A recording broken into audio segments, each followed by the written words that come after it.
சிறுவனுக்கு முடம் நீக்கி வாழ்வளித்தாய். பால்கார சிறுவனுக்கும் பக்கம் வந்து காட்சி தந்தாய்.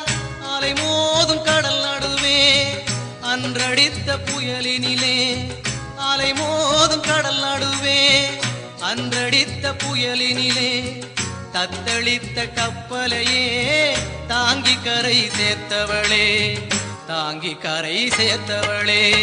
மாதாவும் மகிமைகளை எப்படி சொல்லுவேன், மனசுக்குள்ளே இருக்குதம்மா நான் எப்படி பாடுவேன்.